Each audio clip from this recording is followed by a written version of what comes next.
Welcome back to enchanted learning. It's me ബനാസക് ഖാലിദ്. അപ്പൊ നമ്മളിന്ന് പരീക്ഷയ്ക്ക് ആവശ്യമായിട്ടുള്ള മനുഷ്യ ശരീരം എന്ന് പറയുന്ന നമുക്ക് സയൻസിൽ പഠിക്കാനുള്ള ടോപ്പിക് ഉണ്ട് അല്ലെ. അപ്പൊ മനുഷ്യ ശരീരവുമായി ബന്ധപ്പെട്ട് നമുക്ക് പഠിക്കേണ്ട SCERT കുറച്ച് പാഠഭാഗങ്ങളുണ്ട്. അതിന് നമ്മൾ 7ാം ക്ലാസ്സിലെ ആഹാരം അന്നപഥത്തിലൂടെ എന്ന് പറയുന്ന ചാപ്റ്ററുമായി ബന്ധപ്പെട്ട കാര്യങ്ങളാണ് ഇന്നത്തെ ക്ലാസ്സിൽ ഡിസ്കസ് ചെയ്യാൻ പോകുന്നത്. അപ്പൊ ക്ലാസ്സിൽ പറയുന്ന പോയിന്റ്സ് നോട്ട് ചെയ്ത് വെക്കാം, നമുക്ക് ക്ലാസ്സിലേക്ക് കടക്കാം. അപ്പൊ 7ാം ക്ലാസ്സിലെ അന്നപഥത്തിലൂടെ എന്ന പാഠത്തിൽ എന്തൊക്കെ കുറിച്ചാണ് നമ്മൾ മനസ്സിലാക്കാനുള്ളത്? ഒന്നാമതായി നമ്മൾ മനസ്സിലാക്കാനുള്ളത് എന്താണ് പോഷണം എന്നാണ് അല്ലെ. എല്ലാ ജീവികൾക്കും ആഹാരം ആവശ്യമാണ്. അതുപോലെ ആഹാരം സമ്പാദിക്കുന്ന, അതായത് അവര് ആഹാരം ഉണ്ടാക്കുന്ന അല്ലെങ്കിൽ അവർക്ക് ആഹാരം അവർ ഏത് രീതിയിലാണ് അവർക്ക് ആവശ്യമുള്ള ആഹാരം അവരെ ശരീരത്തിൽ എത്തിക്കുന്നത് എന്നുള്ളത് വ്യത്യസ്തമാണ് അല്ലെ. ഓരോ ജീവിയും ആഹാരം സ്വീകരിക്കുന്ന രീതി വ്യത്യസ്തമാണ്. അപ്പോൾ ഇങ്ങനെ ആഹാരം സ്വീകരിക്കുകയും പ്രയോജനപ്പെടുത്തുകയും ചെയ്യുന്നതിനെ പോഷണം എന്ന് പറയുന്നു. അപ്പൊ ജീവികൾ ആഹാരം സ്വീകരിക്കുകയും പ്രയോജനപ്പെടുത്തുകയും ചെയ്യുന്ന രീതിയാണ് വിളിക്കുന്നത് പോഷണം എന്ന് പറയുന്നത്. അപ്പൊ അതാണ് നമ്മൾ ആദ്യം ഇവിടെ മനസ്സിലാക്കാനുള്ളത്. അപ്പൊ ജീവികൾ ആഹാരം സ്വീകരിക്കുകയും പ്രയോജനപ്പെടുത്തുകയും ചെയ്തതിനെ പോഷണം എന്ന് പറയുന്നു. ഇനി നമ്മൾ പറഞ്ഞു ആഹാരം ജീവികൾ സ്വീകരിക്കുന്നു എന്ന് പറഞ്ഞു അല്ലെ. അപ്പൊ ഇതിനർത്ഥം എന്താണ്? എല്ലാ ജീവികൾക്കും ആഹാരം സ്വയം നിർമ്മിക്കാനുള്ള കഴിവില്ല എന്ന് നമുക്ക് അറിയാം. പിന്നെ ആർക്കാണ് ആഹാരം സ്വയം നിർമ്മിക്കാനുള്ള കഴിവുള്ളത്? അതെ, നമുക്ക് എല്ലാവർക്കും അറിയുന്നത് പോലെ ഹരിത സസ്യങ്ങൾക്കാണ് ആഹാരം സ്വയം നിർമ്മിക്കാനുള്ള കഴിവുള്ളത്. അപ്പോൾ ഹരിത സസ്യങ്ങളാണ് ആഹാരം സ്വയം നിർമ്മിക്കുന്നത്. അതുകൊണ്ട് അവയെ എന്ത് വിളിക്കുന്നു? സ്വപോഷികൾ എന്ന് വിളിക്കുന്നു. അപ്പൊ സ്വപോഷികൾ എന്ന് പറയുന്നത് ആര് തന്നെയാണ്? ഹരിത സസ്യങ്ങളാണ് അല്ലെ, സ്വപോഷികൾ. അപ്പൊ ആഹാരം സ്വയം നിർമ്മിക്കുന്നവയെ സ്വപോഷികൾ എന്ന് വിളിക്കുന്നു. അതിന് ഉദാഹരണം എന്താ? ഹരിത സസ്യങ്ങളാണ്. ഇനി എന്താണ്? സ്വയം ആഹാരം നിർമ്മിക്കാൻ കഴിവില്ല, എന്നാൽ അത്തരത്തിലുള്ള ജീവികൾ എന്ത് ചെയ്യുന്നു? ആഹാരത്തിന് വേണ്ടി മറ്റു ജീവികളെ ആശ്രയിക്കുന്നു. അപ്പൊ ആഹാരത്തിന് വേണ്ടി മറ്റു ജീവികളെ ആശ്രയിക്കുന്നവയെ എന്താണ് വിളിക്കുന്നത്? ഹരിത സസ്യങ്ങളാണ് ആഹാരം നിർമ്മിക്കുന്നത് അല്ലെ. അപ്പൊ അവയെ സ്വപോഷികൾ എന്ന് വിളിക്കുന്നു. എന്നാൽ ആഹാരത്തിന് വേണ്ടി മറ്റു ജീവികളെ ആശ്രയിക്കുന്നവയെ പരപോഷികൾ എന്ന് വിളിക്കുന്നു. അപ്പൊ പരപോഷികൾ. അപ്പോൾ ആഹാരം സ്വയം നിർമ്മിക്കുന്നവയാണ് സ്വപോഷികൾ, അല്ലെങ്കിൽ ഉദാഹരണം ഹരിത സസ്യങ്ങളാണ്. ഇനി ആഹാരത്തിന് വേണ്ടി മറ്റു ജീവികളെ ആശ്രയിക്കുന്നവയെ പരപോഷികൾ എന്ന് വിളിക്കുന്നു. നമ്മളെല്ലാം എന്ത് ചെയ്യേണ്ടതാണ്? പരപോഷികൾക്ക് ഉദാഹരണം. മനുഷ്യൻ ഉൾപ്പെടെ എല്ലാ ജീവജാലങ്ങളും പരപോഷികൾക്ക് ഉദാഹരണമാണ്. ഇനി നമ്മൾ പഠിക്കാൻ പോകുന്നത്, നമ്മൾ പറഞ്ഞു എന്താണ്, ഇതുപോലെ ജീവികൾക്ക് സ്വന്തമായിട്ട് ആഹാരം നിർമ്മിക്കാൻ കഴിവില്ലാത്ത ജീവികളുണ്ട് അല്ലെ. അവ മറ്റുള്ളവരെ ആശ്രയിച്ച് ജീവിക്കുന്നു. ഇനി സസ്യങ്ങളും ഇതുപോലെ തന്നെ മറ്റുള്ളവരെ ആശ്രയിച്ച് ജീവിക്കുന്ന സസ്യങ്ങളുണ്ട്. അപ്പൊ ചില സസ്യങ്ങൾക്ക് സ്വയം ആഹാരം നിർമ്മിക്കാൻ കഴിവില്ല. അത്തരത്തിൽ മറ്റുള്ള സസ്യങ്ങളെ ആശ്രയിച്ച് ജീവിക്കുന്ന ജീവികളെയാണ് പരാത സസ്യങ്ങൾ എന്ന് വിളിക്കുന്നത്. എന്താണ്? പരാത സസ്യങ്ങൾ.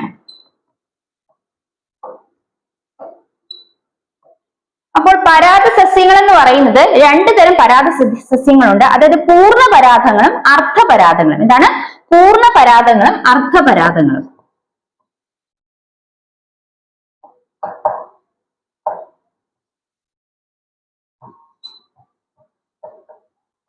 നമ്മൾ പറഞ്ഞു പരാത സസ്യങ്ങൾ എന്ന് പറയുന്നത് അവ ആഹാരത്തിന് വേണ്ടി എന്താണ്, ആ സസ്യങ്ങൾ ആഹാരത്തിന് മറ്റു സസ്യങ്ങളെ ആശ്രയിക്കുന്നു, ആഹാരം നിർമ്മിക്കുന്നതിന് വേണ്ടി മറ്റു സസ്യങ്ങളെ ആശ്രയിക്കുന്നു. അത്തരത്തിലുള്ള സസ്യങ്ങൾ 2 വിധമാണ്, പൂർണ്ണപരാഗവും അർദ്ധപരാഗവും.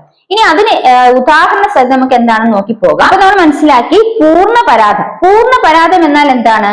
അത് പൂർണ്ണമായിട്ടും ആ സസ്യത്തെ ആശ്രയിച്ചാണ് ജീവിക്കുന്ന അർത്ഥം. ഇനി അർദ്ധപരാഗം എന്നാൽ എന്താണ്? അതായത് ചില സസ്യങ്ങൾ അവയുടെ വളർച്ചയുടെ ആരംഭഘട്ടത്തിൽ ചിലപ്പോൾ മറ്റുള്ള സസ്യങ്ങളെ ആശ്രയിച്ച് ജീവിക്കുന്നതാണ്. ഉദാഹരണത്തിന് ചന്ദനം പോലുള്ള മരങ്ങൾ എന്ത് ചെയ്യുന്നു? ഇത്തരത്തിൽ ചന്ദനം പോലുള്ള മരങ്ങൾ അതിന്റെ ആരംഭഘട്ടത്തിൽ, വളർച്ചയുടെ ആരംഭഘട്ടത്തിൽ മറ്റു ചെടികളുടെ വേരിൽ നിന്നും ജലവും ലവണങ്ങളും വലിച്ചെടുക്കുന്നു. അപ്പൊ വളർച്ചയുടെ ആരംഭഘട്ടത്തിൽ മറ്റു ചെടികളിൽ നിന്നും ജലവും ലവണവും വലിച്ചെടുക്കുന്നവയൊക്കെയാണ് അർദ്ധപരാഗങ്ങൾ എന്ന് പറയുന്നത്. അത് വളർച്ചയുടെ ആരംഭഘട്ടത്തിൽ മാത്രം ഇത്തരത്തിൽ ചെയ്യുന്നുള്ളൂ. അതുകൊണ്ട് അവ പൂർണ്ണ പരാഗങ്ങളല്ല, അവ അർദ്ധപരാഗങ്ങളാണ്. ഇത്തരത്തിൽ അർദ്ധപരാഗങ്ങൾക്ക് ഉദാഹരണമാണ് ചന്ദനവും ഇത്തിൽ ചെടിയും. എന്താണ്? ചന്ദനവും ഇത്തിൽ ചെടിയും അർദ്ധപരാഗങ്ങൾക്ക് ഉദാഹരണമാണ്. ചന്ദനവും ഇത്തിൽ ചെടി എന്തിന് ഉദാഹരണമാണ്? അർദ്ധപരാഗങ്ങൾക്ക് ഉദാഹരണമാണ്.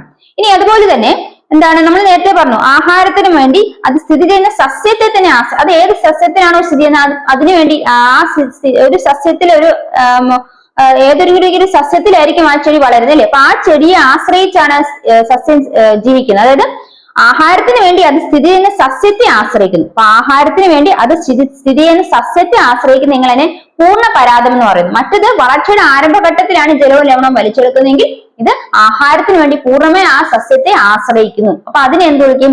പൂർണ്ണ പരാതം എന്ന് പറയും. ഉദാഹരണത്തിന് മൂടില്ലാത്താളി പൂർണ്ണ പരാതത്തിന് ഉദാഹരണമാണ്.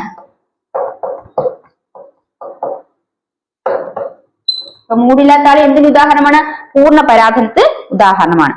ഈ മോണോട്രോപ്പ, എന്താണ് മോണോട്രോപ്പ എന്ന് പറഞ്ഞാൽ? നമ്മൾ ശബോവ ജീവികൾ എന്ന് കേട്ടിട്ടുണ്ടോ? ശബോവ ജീവികൾ എന്ന് പറഞ്ഞാൽ ജീർണിച്ച ജൈവ അവശിഷ്ടങ്ങളിൽ നിന്നും ആഹാരം കണ്ടെത്തുകയാണ് എന്ന് വിളിക്കുന്നത് ശബോവ ജീവികൾ എന്ന് വിളിക്കുന്നത്.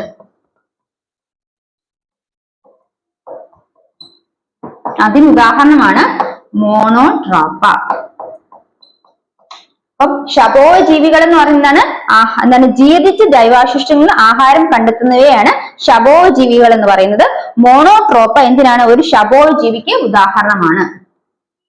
അപ്പൊ മോണോട്രോപ്പ എന്തിന് ഉദാഹരണമാണ്? ഒരു ശബോവ ജീവിക്ക് ഉദാഹരണമാണ്. അപ്പൊ നമ്മൾ പറഞ്ഞു ശബോവ ജീവികൾ എന്ന് പറഞ്ഞാൽ ജീർണിച്ച ജൈവാവശിഷ്ടങ്ങളിൽ നിന്നും ആഹാരം കണ്ടെത്തി ജീവിക്കുന്നവയാണ്. അതിന് ഉദാഹരണം എന്താണ്? മോണോട്രോപ്പ. അപ്പൊ ഇതിനോടൊപ്പം തന്നെ ഇനി ചില സസ്യങ്ങൾ അവ വാസത്തിന് വേണ്ടി, അതായത് വസിക്കുന്നതിന് വേണ്ടി മാത്രം ചില സസ്യങ്ങളെ ആശ്രയിക്കുന്നു. അപ്പൊ അവയെ വിളിക്കുന്നതാണ് എപ്പിഫൈറ്റുകൾ. എന്താണ്? എപ്പിഫൈറ്റുകൾ. എപ്പിഫൈറ്റുകൾ വാസത്തിന് വേണ്ടി മാത്രം മറ്റു സസ്യത്തെ ആശ്രയിക്കുന്നവയാണ് എപ്പിഫൈറ്റുകൾ എന്ന് പറയുന്നത്. അവയ്ക്ക് ഉദാഹരണമാണ് മരവാഴ, പായലുകള് മുതലായവ. മരവാഴയാണ് പ്രധാനമായും നമുക്ക് പറയാനുള്ള ഉദാഹരണം. ഏതാണ്? മരവാഴ. അപ്പൊ എപ്പിഫൈറ്റുകൾ എന്താണ്? എപ്പിഫൈറ്റുകൾ എന്ന വാസസ്ഥലത്തിന് വേണ്ടി മാത്രം മറ്റുള്ളവരെ ആശ്രയിക്കുന്നവയാണ്. അതും ഒരു അർദ്ധപരാതത്തിന് ഉദാഹരണമാണ്, ഓർത്തു വയ്ക്കുക. അപ്പൊ അർദ്ധപരാതം എന്താണ്? അതിന് ഉദാഹരണം ചന്ദനവും ഇത്തിൽ ചെടിയുമാണ്. അതുപോലെ നമുക്കിപ്പോ പറയാം എപ്പിഫൈറ്റുകൾ എന്താണ്? ഒരു അർദ്ധപരാതമാണ്. ഇനി അതുപോലെ തന്നെ പൂർണ്ണ പരാതത്തിന് ഉദാഹരണമാണ് മൂടില്ലാത്താളി. ശബോവ ജീവികൾക്ക് ഉദാഹരണമാണ് മോണോട്രോപ്പ എന്നും ഓർത്തു വയ്ക്കുക. ഇനി നോക്കാം, ചില മൂലകങ്ങൾ സസ്യങ്ങൾക്ക് വളരെയധികം അത്യാവശ്യമായിട്ടുള്ളവയാണ്. അത്തരത്തിൽ ആവശ്യ മൂലകങ്ങൾ, കൂടിയ അളവിൽ ആവശ്യമായ മൂലകങ്ങളാണ് carbon, hydrogen, phosphorus, nitrogen, sulphur, calcium, ഇരുമ്പ്. അപ്പൊ സസ്യങ്ങൾക്ക് കൂടിയ അളവിൽ ആവശ്യമായ മൂലകങ്ങൾ ഏതൊക്കെയാണ്? Carbon, hydrogen, phosphorus, nitrogen, sulphur, calcium, ഇരുമ്പ് മുതലായവയാണ്. അപ്പൊ ഇത് കൂടിയ അളവിലാണ് സസ്യങ്ങൾക്ക് ആവശ്യമായിട്ടുള്ളത്.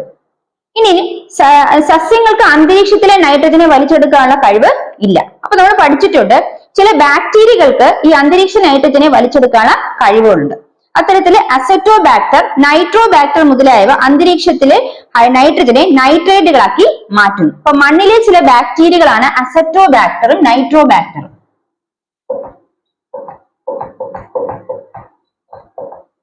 Acetobacter, Nitrobacter.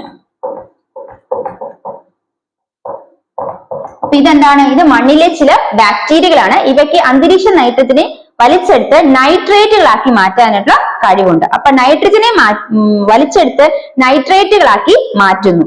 അപ്പോ ഈ നൈട്രജൻ ഇവ വലിച്ചെടുക്കുന്ന നൈട്രജൻ വലിച്ചെടുത്ത് നൈട്രേറ്റ് ആക്കി മാറ്റുന്ന ആ നൈട്രേറ്റിനെയാണ് ആ സസ്യങ്ങൾ ഉപയോഗപ്പെടുത്തുന്നത്. അപ്പൊ സസ്യങ്ങൾക്ക് ഒരിക്കലും അന്തരീക്ഷ നൈട്രജനെ നേരിട്ട് വലിച്ചെടുക്കാൻ സാധിക്കില്ല. അപ്പൊ മണ്ണിലുള്ള ഈ ബാക്ടീരിയകളെ അസറ്റോബാക്ടറും അതുപോലെ തന്നെ എന്താണ് നൈട്രോബാക്ടർ മുതലായ ബാക്ടീരിയകളാണ് അന്തരീക്ഷ നൈട്രജനെ വലിച്ചെടുത്ത് നൈട്രേറ്റുകളാക്കി മാറ്റുന്നത്. ഇനി ചില മണ്ണില് ആസിഡിന്റെ അംശം കൂടിയിരിക്കും. ചില മണ്ണിലെ ആസിഡിന്റെ അംശം കൂടിയിരിക്കുന്നുണ്ട് ഇത്തരത്തിലുള്ള ബാക്ടീരിയകൾ ആ മണ്ണിൽ കാണാതെ വരും. അപ്പൊ ഇങ്ങനെ ആസിഡിന്റെ അംശം കൂടിയ മണ്ണില് ഈ ബാക്ടീരിയകളുടെ സാന്നിധ്യം ഇല്ലാത്തത് കൊണ്ട് അവയ്ക്ക് നൈട്രജനെ അതായത് അവയുടെ വളർച്ചയ്ക്ക് ആവശ്യമായിട്ട് ഉപയോഗപ്പെടുത്താൻ സാധിക്കില്ല. അപ്പൊ ഇത്തരത്തിൽ ആ ഒരു സ്ഥലത്ത് വളരുന്ന ചെടികള് ഈ സ്ഥിതി മറികടക്കുന്നതിന് വേണ്ടിയിട്ട് പ്രാണികളെ പിടിക്കുന്ന ഒരു കഴിവ് ആർജിച്ചെടുക്കുന്നു. അപ്പൊ ആ കഴിവ് ഉള്ള സസ്യങ്ങളെയാണ് ഇരപിടിയൻ സസ്യങ്ങൾ എന്ന് പറയുന്നത്. അപ്പൊ പ്രാണികളെ വലിച്ചു പിടിച്ചിട്ട് എന്ത് ചെയ്യുന്നുണ്ട്? അതിന്റെ ശരീരം വിഘടിപ്പിച്ച് അതിനാവശ്യമുള്ള നൈട്രജൻ അത് സ്വീകരിക്കുന്നു. മനസ്സിലായോ? അപ്പൊ ചില സസ്യങ്ങള് എന്ത് ചെയ്യുന്നുണ്ട്? ഇരപിടിയൻ സസ്യങ്ങളുടെ കാര്യം പറയുന്നത് കൂടെയാണ്.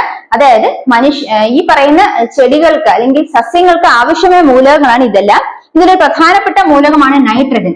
അന്തരീക്ഷ നൈട്രജൻ സസ്യങ്ങൾക്ക് നേരിട്ട് വലിച്ചെടുക്കാൻ സാധിക്കില്ല. അപ്പോൾ ചില ബാക്ടീരിയ മണ്ണിലെ ബാക്ടീരിയകളുടെ സഹായത്തോട്, അതായത് അസറ്റോബാക്ടർ, നൈട്രോബാക്ടർ മുതലായ ബാക്ടീരിയകളുടെ സഹായത്തോടു കൂടിയാണ് സസ്യങ്ങൾ അന്തരീക്ഷ നൈട്രജനെ സ്വീകരിക്കുന്നത്. എങ്ങനെയാണ് സ്വീകരിക്കുന്നത്? അന്തരീക്ഷ നൈട്രജനെ ഈ ബാക്ടീരിയകൾ നൈട്രേറ്റുകളാക്കി മാറ്റുന്നു. അങ്ങനെയാണ് സസ്യങ്ങൾക്ക് നൈട്രജൻ ലഭിക്കുന്നത്. പക്ഷെ ചില മണ്ണില് ആസിഡിന്റെ അംശം കൂടുതലാൽ ഈ ബാക്ടീരിയയുടെ സാന്നിധ്യം കാണില്ല. അപ്പൊ ഇത്തരം മണ്ണിൽ വളരുന്ന സസ്യങ്ങൾക്ക് നൈട്രജൻ അങ്ങനെ ലഭിക്കില്ല.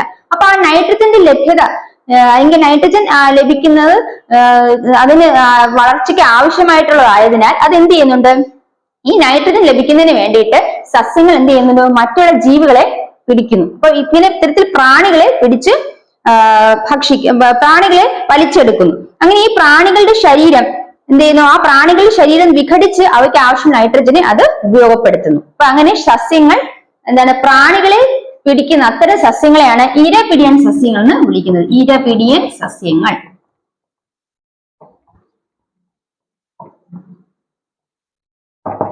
ഇരപിടിയൻ സസ്യങ്ങൾക്ക് ഉദാഹരണമാണ് പിക്ചർ പ്ലാന്റ്, സൺഡ്യൂ പ്ലാന്റ്, അതുപോലെ തന്നെ വീനസ് ഫ്ലൈ ട്രാപ്പ് മുതലായവ. Venus fly trap, picture plant, sundew plant എന്നിവയെല്ലാം ഇരപിടിയൻ സസ്യങ്ങൾക്ക് ഉദാഹരണമാണ്.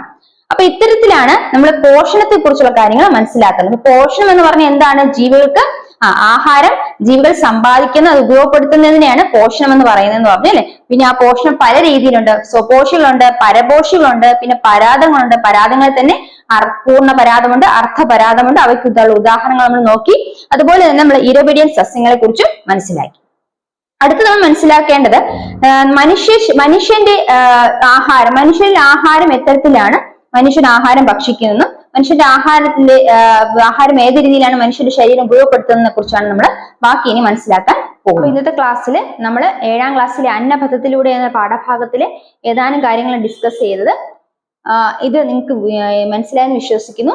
ഇതിന്റെ ബാക്കി ഭാഗം 9ാം ക്ലാസ്സിലെ ആഹാരം അന്നപഥത്തിലൂടെ എന്ന പോർഷൻസും നമുക്ക് അടുത്ത ക്ലാസ്സിൽ കണ്ടിന്യൂ ചെയ്യുന്നതാണ്.